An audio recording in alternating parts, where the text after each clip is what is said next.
할렐루야. 이제 추운 날씨 가운데서도 3일 동안 하나님의 보호 가운데 살다가 오늘 우리가 예배하면서 이 또 예수님의 이 귀한 말씀을 바라보면서 우리는 이제 사역을 해 나갈 때 주님이 함께 계신다 하는 그런 마음을 가지고 우리가 나아가기를 바라고, 또한 주님이 우리와 함께 계실 때 우리는 모든 일을 감당할 수 있다는 것을 믿음에 나가는 종들 되길 바랍니다. 자, 우리는 이제 평안을 누리기를 원하는데 우리가 평안을 누릴 수 있는 때는 언제입니까? 우리가 어떨 때 평안을 누리게 될까요? 자, 그러면 가장 단순하게 생각해 보면 마음의 근심과 걱정이 자리 잡지 못하고 이제 그 평화로운 그러한 가운데 있을 때, 그리고 넉넉한 그러한 가운데 있을 때 일단 우리가 평안한 마음을 느낄 수가 있겠죠. 마음속에 근심이 있고 걱정이 있으면, 눌리는 것이 있으면 우리가 평안하지 못하겠죠. 그래서 우리의 마음속에 근심이 사라지고 걱정이 자리 잡지 못하는 그런 상태에 있을 때 우리가 평안할 수 있습니다. 그러면 언제 근심과 걱정이 우리를 괴롭힐까요? 주님이 우리와 함께 하실 때에도 우리에게는 어려움은 오는데, 그러면 언제 근심과 걱정이 우리를 괴롭히지 못할까요? 그것은 주님이 우리와 함께 계시고, 더 중요한 것이 있는데 주님은 늘 우리와 함께 계시지만 우리가 주님이 온전히 우리와 함께 계시다는 것을 온전히 믿을 때, 그러니까 주님이 나와 동행하고 계시다는 것을 내가 믿을 때, 그때 근심과 걱정이 우리를 괴롭힐 수 없습니다. 그러나 예수님께서 우리와 함께 하시는데도 우리가 주님이 우리와 함께 하신다는 신뢰감이 없으면 그러면 불안할 수밖에 없어요. 그러나 우리가 그걸 직접 믿으면 그때 바로 근심과 걱정이 우리를 괴롭히지 못한다라는 거예요. 자, 오늘 소개되고 있는 사람들이 있는데 예수님의 제자들입니다. 그냥 동네 사람들이 아니고 예수님의 제자예요. 그런데 그 예수님의 제자들이 예수님이 함께 계셨음에도 낭패를 당하고 또 내가 죽겠구나라는 생각까지 하는 그러한 어려움 가운데 빠졌던 사건이 있습니다. 이 사건을 바라보면서 주님이 우리와 함께 계실 때 우리는 어떤 자세를 가지고 살아야 되겠구나라는 것을 함께 나누고자 합니다. 자, 먼저 우리가 살펴볼 것은 예수님이 타신 배에도 무엇이 일어났습니까? 풍랑이 일어났다라는 걸 알아야 된다는 거예요. 그러니까 예수님이 타신 배인데 파도가 일어나고 풍랑이 일었어요. 자, 23절에서 24절의 말씀을 다시 한번 보면, 배에 오르심에 제자들이 따랐더니 바다에 큰 놀이 일어나 배가 물결에 덮이게 되었으되 예수께서는 주무시는지라. 아멘. 이렇게 기록하고 있어요. 지금 예수님이 타신 배예요. 하나님의 아들이신 예수님이 그 배에 타고 있었는데도 불구하고 어땠다고요? 풍랑이 일어났어요. 자, 우리가 알아야 되는 것은 뭐냐면 예수님이 타신 배라 할지라도 바다에서 이는 풍랑을 만날 수 있다는 거예요. 자, 예수님은 이 땅에 오실 때 인간의 모습으로 태어났습니다. 그래서 때로는 피곤하시기도 하셨고 또 배가 고프기도 하셨고 그러한 쉬어야 될 때도 있었고, 여러 가지 또 잠도 주무셔야 되고 음식도 드셔야 되고, 그 모든 일들을 예수님이 하나님의 아들이시고 하나님의 본체이심에도 인간으로 태어나서 사는 동안에 그것을 우리와 같이 똑같이 그런 생활을 하셨습니다. 그와 마찬가지로 예수님이 있는 곳에만 재앙도 없고 뭐 풍랑도 안 일어나고 날씨도 거기는 항상 화창하고 예수님이 있는 근처에, 그게 아니란 말이에요. 예수님이 계신 곳에도 풍랑도 일 수 있고 파도도 칠 수 있고 어려운 일들이 일어난다는 것이죠. 자, 우리는 누구와 늘 동행하면서 살기를 다짐합니까? 예수님과 동행하는 삶을, 주님의 제자의 역할을 감당하며 살기를 늘 소원하면서 우리가 이제 살고 있죠. 그러나 세상의 자연현상이나 세상의 일들은 예수님이 있는 곳에서 일어났고, 그리고 예수님만 따르는 주님의 제자의 삶을 살기를 원하는 지금의 우리들에게도 늘 존재한다는 거예요. 우리가 하나님의 이제 사람들로 살아가면서 우리가 기도를 하잖아요. 그 우리가 기도할 때 하나님 아버지 우리에게 어려움이 없게 하여 주시고 늘 평안하게 하여 주시고, 물론 뭐 그렇게 기도할 수도 있지만 그 기도는 사실 생각해 보면 참 예수님이 있는 곳에도 분당이 있는 그러한 일이 있었는데 우리에게 가능하겠는가? 우리에게 우리가 하나님을 믿으며 살아간다 해서 우리에게는 어려움이 없고 그리고 고통이 없는 그런 삶을 살 수 있는가? 그럴 수가 없다는 거예요. 우리가 기도하는 것은 무엇입니까? 하나님께서 우리와 함께 하셔서 우리가 어려움을 이기게 하여 주시고, 그리고 시험 가운데 환난 가운데 있을 때 우리가 그것을 이기고 뒤에 사람들로 온전히 서서 살아갈 수 있게 해달라고. 그러니까 어려움이 없는 것이 아니라 어려움 가운데서 그것을 헤쳐나갈 수 있는 힘을 달라고 우리가 기도를 하는 것이죠. 자, 예수님을 믿는 사람에게도 세상의 풍파와 어려움이 온다라는 것을 우리는 알아야 됩니다. 그것을 우리가 알지 못하면, 아니 내가 하나님을 믿는데 내가 주님의 제자의 삶을 살려고 그렇게 노력을 하는데 왜 나한테 이런 문제가 다가온단 말이야 라고 넘어질 수밖에 없다라는 거예요. 그런데 우리가 예수님을 믿고 하나님의 자녀들로 살고 있지만 우리에게도 어려운 일들은 얼마든지 다가올 수 있다. 또는 하나님께서 우리를 더 성장하기 위해서 그러한 고난을 또 주실 때도 있잖아요. 그 연단을 시키실 때. 그렇기 때문에 이것을 우리가 알아야 된다는 거예요. 그러면서 살아야 되는데, 자, 그런데 오늘 제자들은 어땠습니까? 제자들이 지금 예수님과 함께 배에 타고 지금 가고 있는 가운데 이제 이 파도와 풍랑이 일어나는 그러한 사건이 일어났다라는 거예요. 자,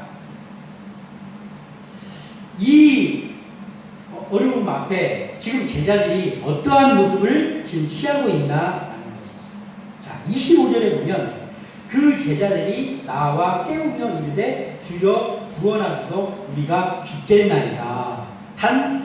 이렇게 간단하게 지금 기록이 되어 있습니다. 그런데 이 똑같은 말씀을 마가복음에도 기록이 되어 있고 누가복음에도 이 사건이 나옵니다. 그런데 마가복음 4장 38절의 하반절에 보면 이렇게 기록하고 있어요. 지금 예수님을 깨우면서 선생님이여 우리가 죽게 된 것을 돌보지 아니하시나이까, 이렇게 제자들이 이야기합니다. 자, 무엇입니까? 지금 예수님이 타고 계신 배에 파도와 풍랑이 일기 시작해서 지금 배가 막 뒤집어질 것 같은 상황에 있는데 보니까 예수님이 지금 피곤하셔가지고 잠을 주무시고 계시는 거예요. 그랬더니 예수님의 제자들, 이 예수님의 제자는 어떤 사람이었습니까? 그 전에 예수님의 기적들을 맛보고 예수님이 병자를 고치시고 귀신을 내쫓고 막 이런 것들을 같이 막 그 자리에 있었잖아요. 수없이 예수님께서 그 놀라운 일을 행하시는 것들을 거기에 같이 참여했던 사람들입니다. 그런데 지금 파도와 바람이 불고 배가 넘어지려고 할 때 물론 예수님을 깨워야 되겠죠. 왜냐하면 예수님께 도움을 청하는 그것이 해야 될 일이기 때문에 그렇습니다. 그런데 이들의 태도는 예수님이 우리와 함께 있으니까 우리에게 지금 이 어려움이 당했지만 예수님께서 이제 우리가 예수님께 말씀을 드리면 예수님께서 해결을 해 주시겠구나. 병자가 누가 됐든지 간에 와서 아주 고쳐주세요 하는 예수님이 한 번도 거절하지 않으시고 그 일을 다 해결해 줬던 것을 봤잖아요. 그러면 제자들의 문제는 오죽하겠습니까? 그러면 잔잔하게 예수님이 지금 이렇게 파도가 불어도 이렇게 지금 배가 지금 풍전등화의 상태에 있는데 예수님께서 이 문제를 좀 해결해 주세요 하면은 예수님께서 문제 해결해 주신다. 그런데 호들갑을 떨어요. 선생님이요, 우리가 죽게 된 것을 돌보지 아니하시나이까? 예수님이 언제 제자들이 하시는 걸 돌보지 않은 적이 있습니까? 그런데 마치 약간은 원망 섞인 그러한 말투로 예수님을 깨우고 있습니다. 자, 모든 일의 해결자가 하나님을 믿고 구해야 되는데 지금 이들이 예수님이 그곳에 같이 계심에도 지금 두려움에 휩싸여가지고 지금 예수님을 깨우는데 그냥 예수님께 도움을 청하면서 깨우는 것이 아니라 우리가 지금 이런 환란을 당했는데 아유 예수님은 그냥 잠만 주무시고 계시면 어떡하십니까? 라는 식으로 지금 예수님 깨우는 거예요. 예수님께서는 이것을 아셨죠. 그래서 예수님께서 그들을 책망하죠. 믿음이 작은 자들아 라고 책망하셨어요. 자, 다른 사람들은 몰라도 제자들은 예수님이 어떤 일을 하셨는지 계속 보고 체험을 했으니까 예수님이 함께 하시는 지금 이런 반응이 있다고 해도 이러한 어려움이 있다고 해도 이것은 예수님께서 해결해 주실 것이다 라는 믿음을 가지고 잔잔하게 예수님을 깨워서 그 일을 좀 해달라고 부탁을 해야 되는 것이죠. 그런데 그렇게 하지 않았어요. 왜 그들이 그렇게 예수님이 그곳에 같이 있음에도 그러한 반응을 보였어요. 그들의 마음속에 믿음이 없었기 때문에. 우리의 모습을 바라보면 그럴 때가 없는가라는 것도 생각합니다. 살면서 이렇게 지금까지의 인생을 돌아보면 하나님께서 참 정말 야 그때 이런 일이 있었지, 아 그때 참 이런 사건이 있었지 하면서 우리의 삶을 돌아보면 수없이 하나님께서 어려운 가운데서 우리가 기도했을 때 그 기도를 들어주셨던 그런 사건들이나 또는 하나님께서 우리를 이제 이렇게 일으켜 주셨던 일들, 그리고 우리와 함께 해주셨던 일들, 우리를 인도하셨던 일들이 우리에게도 있단 말이죠. 마치 제자들이 그 예수님의 기적들을 체험했던 것처럼 우리에게도 그런 체험들이 많이 있습니다. 저도 생각을 해보니까 많이 있습니다. 그럼에도 불구하고 이제 어느 날 예수님이 타신 배에도 풍랑이 있는 것처럼 우리가 아무리 하나님만 의지하며 산다고 하면서 살더라도 우리에게 어려운 일들이 또 다가올 때가 있어요. 아, 이런 일이 왜 나한테 왜 왔을까라는 이해가 안 되는, 사람으로서는 이해가 안 되는 그러한 일들이 다가올 때가 있단 말이에요. 그러면 그때가 중요한 거예요. 그때 우리는 이 배 안에 있는 제자들과 같은 그러한 두려움을 떨면서 막 예수님이 막 다급하고 막 깨우는 그러한 지경에 있는 사람입니다. 아니면 하나님 앞에 잔잔히 기도하면서 그 하나님께서 반드시 이 가운데에 우리를 살려주시고 인도하실 거라는 믿음을 가지고 하나님 앞에 구하는 거죠. 우리의 모습은 어떻습니까? 가만히 돌아보면 정말 때에 따라서는 내가 하나님만을 의지하며 산다고 하는데 왜 나한테 이런 어려움이 다가오는가 하면서 정말 하나님 앞에 짜증이 나는 그러한 마음을 가질 때가 종종 있으나라는 거예요. 그러면 어쩌면 이 제자들만 뭐라고 할 것이 아니라 나의 마음으로 이 예수님의 책망을 받았던 믿음이 작은 자는 아닌가라는 것을 다시 한번 우리를 돌아봐야 된다. 우리도 모르는 사이에 이제 우리가 믿음이 작은 자인데 우리가 믿음이 작은 자인지 모르고 살아갈 수 있다라는 것을 우리가 알아야 됩니다. 제자들이 그랬습니다. 제자들 방금 전까지도 예수님의 그 놀라운 일들을 보고 막 그거 보면서 막 기뻐하고 그랬잖아요. 그런데 지금의 이 제자들의 반응은 너무나도 예수님에게 실망을 안겨주는 그런 반응이었습니다. 그래서 예수님께서 그들에게 어찌하여 무서워하느냐, 믿음이 작은 자다, 그렇게 이야기를 하시는 거예요. 26절에 예수께서 이르시되 어찌하여 무서워하느냐, 믿음이 작은 자다.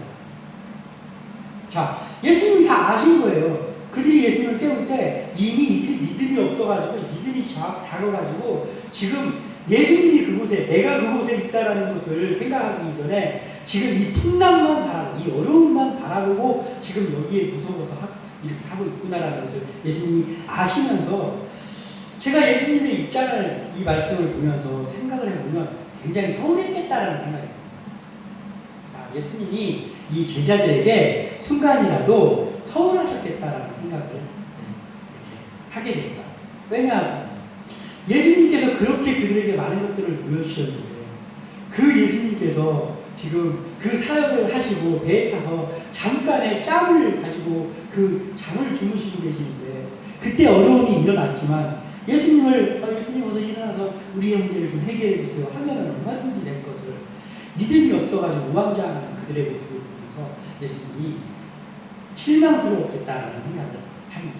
왜냐하면 얘네들이 내가 그렇게 이런 것들 저런 것들을 보여줬음에도 얘네들이 온전히 나를 믿고 있지 못하구나라는 생각이 들지 않았겠습니까?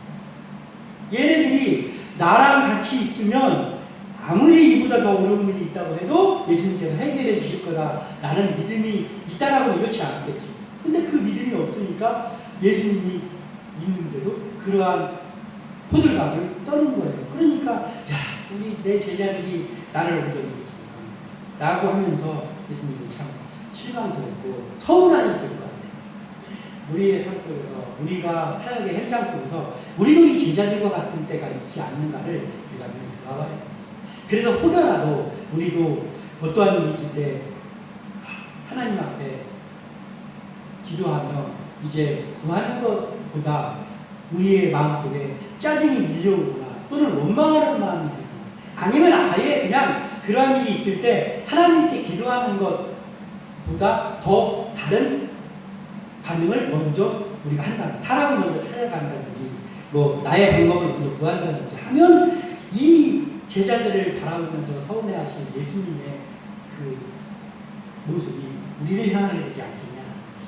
그래서 우리는 오늘의 이 제자들을 바라보면서 우리의 사역 속에도 지금도 우리 눈에 보이지 않지만 하나님께서 우리 속에 역사하시고 성령께서 우리와 함께 하시고 우리 예수님께서 우리와 함께 계시는데 우리와 함께 계신다는 것을 우리가 확실히 믿는다면 어려운 순간순간마다 호들갑 떠는 것이 아니라 하나님 앞에 구하면 이루어 주실 것을 확실하게 믿는 그 믿음을 가지고 우리가 구하면서 나아가는 그러한 죄인들이 되어야 되겠다. 이런 생각을 갖고 또한 이제 우리가 이제 그러한 성도들을 길러내는 일을 우리가 할 수 있는 정말 믿음이 작은 제자들의 모습이 아니라 후에 믿음이 성장했던 그 오순절 마가의 대학방 이후에 제자들과 같은 그러한 모습을 가지고 우리가 주의 일을 감당해야 되겠다는 것을 생각하게 됩니다. 또한 무엇입니까? 26절과 27절에 보면 예수께서 이르시되 어찌하여 무서워하느냐 믿음이 작은 자들아 하시고 곧 일어나사 바람과 바다를 꾸짖으시니 아주 잔잔하게 너는 그 사람들이 놀랍게 여겨 이르되 이가 어떠한 사람이기에 바람과 바다도 순종하는가 하더라. 아멘. 이렇게 기록합니다. 자, 예수님께서 제자들을 믿음 없음을 지금 꾸짖으셨죠. 자, 예수님은 어쩌면 제자들에게 서운할 수 있었겠구나라는 생각을 제가 해봤다고 했잖아요. 자, 그런데 예수님께서 서운할 수밖에 없는 것은 무엇입니까? 27절의 반응이에요. 27절의 반응. 그 사람들이 놀랍게 여겨 있는데 이가 어떠한 사람이기에 사람과 바다도 순종하는가 하더라. 아멘. 지금까지 예수님의 그 많은 것들을 바라보고 또 그 세례 요한에게 세례를 받고 올라오셨을 때 그 성령이 예수님께 임하면서 하나님의 아들이라는 것이 수많은 지금 이제 마태복음 8장까지밖에 안 왔지만 마태복음 8장까지만 해도 엄청나게 많은 것들 제자들이 체험하지 않았습니다. 그런데 이 제자들의 반응은 이가 이 일을 행하신 걸 보고 도대체 이 사람이 어떠한 사람이기에 바람과 바다도 순종하는가? 이렇게 말합니다. 자, 예수님, 하나님의 아들이신 예수님이 타 있는 그곳에서 어려움을 당했을 때 막 죽을까봐 떨면서 그 예수님을 막 짜증을 내면서까지 깨우는 것까지도 참 이게 제자로서 부끄럽다 할 일인데 예수님이 일어나셔서 말씀 한마디로 바람과 바다를 꾸짖어서 그 문제 자체를 해결해 주셨더니 보인다는 것이 지금 이 사람이 도대체 어떤 사람이길래 이 바람과 바다가 순종하는가라는 걸 모르겠다라는 거예요. 믿음이 없으면 이럴 수 있습니다. 우리도 마찬가지예요. 우리가 믿음이 있는 것 같지만 우리도 모르는 사이에 믿음이 가라앉고 작은 믿음을 갖는 자가 되면 우리도 이럴 수 있다는 거예요. 하나님께서 이 일을 해결해 주시고 하나님께서 그 일을 해주셨는데 그걸 하나님이 해주셨다는 걸 우리가 모를 수 있다는 거예요. 지금 이 일이 일어난 것이 하나님께서 해주신 건데 그 일이 하나님께서 해결해 주셨다는 것을 기도를 해놓고도 좀 신기하네 라는 반응을 이 제자들처럼 보일 수 있다는 거예요. 그래서 우리가 정신을 바짝 차려야 되는 거예요. 우리는 항상 생각하고 있어야 될 게 뭐냐면 예수님은 전능하신 분임을 우리가 늘 생각하고 있어야 되는 거예요. 그래서 우리가 기도를 하면 그 기도를 했다면 그 일이 이루어졌을 때 가장 먼저 고백해야 될 것이 우리의 기도를 들어주신 하나님의 응답이구나라는 것을 우리가 그냥 반사신경이 일어나듯이 그 고백이 나와야 된다는 거예요. 이게 어떻게 해서 이 일이 된 거지? 라고 생각하기는 전에 우리가 기도했고 어려운 일들을 보고 기도했고 또 그 일이 해결됐을 때는 하나님이 우리의 기도를 들어주셨구나 라는 고백이 제일 먼저 나오면서 하나님 아버지께 영광을 돌려야 되는 거예요. 그런데 그게 아니고 야 신기하다. 이 일이 어떻게 일어났지? 야 이거 이 일 안 이루어질 줄 알았는데 다행이네. 라는 이 제자들의 반응을 보이면 우리의 모습은 뭔가라는 것을 우리도 살펴봐야 된다는 것이죠. 제자들이 왜 그랬을까요? 왜 그런 반응을 보였을까요? 예수님의 전능하심을 믿지 못하고 현실만 보았기 때문입니다. 그러니까 예수님의 그 행하시는 모든 것들을 보고도 그 예수님이 전능하신 하나님의 아들이라는 걸 그들이 인지하지 못했어요. 그러니까 또 다른 일이 벌어졌을 때 또 불안해하고 떨고 그런 반응을 보입니다. 그리고 그 문제가 해결이 되면 신기한 일이 일어났네. 야, 신기한 일이네. 하고 다음에 또 다른 어려움이나 또 다른 일이 있으면 또 믿지 못하고 우리는 예수님이 능치 못함이 없는 분임을 한시도 잊어서는 안 됩니다. 우리는 우리가 믿는 하나님이 우리가 믿는 예수님이 어떤 존재인지 어떻게 역사하시는 분인지를 우리가 마음속에 늘 품고 있어야 된다. 능치 못함이 없는 전능하신 분이다라는 것을. 그래서 우리가 아무리 우리의 생각으로는 이루어지지 않을 것 같은 일이라고 해도 이 하나님께 구하면서 우리가 그 끈을 놓지 않고 하나님 앞에 기도한다면 그것이 하나님의 때에 어떻게 일어날지의 문제일 뿐 그 일이 해결될 거라는 것을 우리가 일단은 그 일이 이루어지기 전에 이미 신뢰하고 있어야 된다는 거예요. 하나님께서 가장 적절할 때 하나님의 방법으로 해결해 주시는데 일단은 우리에게 해결이 일어나기 전에 이미 구하는 그때에 하나님께서는 어떠한 것이라도 구하는 자에게 주실 것이라 말씀하신 하나님이시기 때문에 이 기도를 들어주실 거다라는 그러한 믿음을 가지고 있어야 된다는 거예요. 그러면 후에 그 일이 이루어졌을 때 이들과 같은 이러한 반응을 보이지 않는 거죠. 왜냐하면 당연히 하나님께서 이루어지실 것을 믿고 있었기 때문에 이상한 일이 아니라 오히려 그 사건을 통해서 우리의 믿음이 한층 더 자라나는 한 번 더 하나님의 역사를 바라보는 그 일이 되는 것이죠. 그래서 우리가 사역의 현장 가운데서 어려운 일이 있을 때마다 늘 하나님 앞에 그 자리에서 기도하면서 우리가 나아갑니다. 또한 예수님과 함께 우리가 동행한다 하더라도 그래도 얼마든지 어려운 일들은 우리를 괴롭게 할 수 있다. 그러나 우리가 예수님이 우리와 함께 계시는 것이 분명하기 때문에 우리가 믿음만 가지고 구하면서 하나님만 바라보며 나가면 전지적으로 하신 하나님께서 반드시 이루어 주실 것이다. 라는 믿음을 가지고 나갈 때 하나님 때에 우리의 기도를 한 가지 한 가지를 하나님께서 다 이루어 주신다는 것이죠. 우리는 오늘 이 황당한 모습을 보인 제자들의 모습이 아니라 정말 예수님이 전능하신 하나님의 전능하심을 완전히 믿으면서 사역의 상황 가운데서 어려울 때나 힘들 때나 또는 어떠한 중요한 일이 있을 때마다 하나님께서 보여주시는 그 놀라운 체험들을 보면서 우리의 믿음이 더 성장하고 또 우리의 사역 가운데에서 하나님의 역사가 더 많이 보여지고 그리고 우리가 그러한 사역 가운데서 늘 승리하면서 또한 교회를 잘 세워나가는 제자들로 이제 일평생 헌신하기를 이제 다짐하면서 나아가는 주의 되시기를 주님의 이름으로 축원합니다. 기도합니다.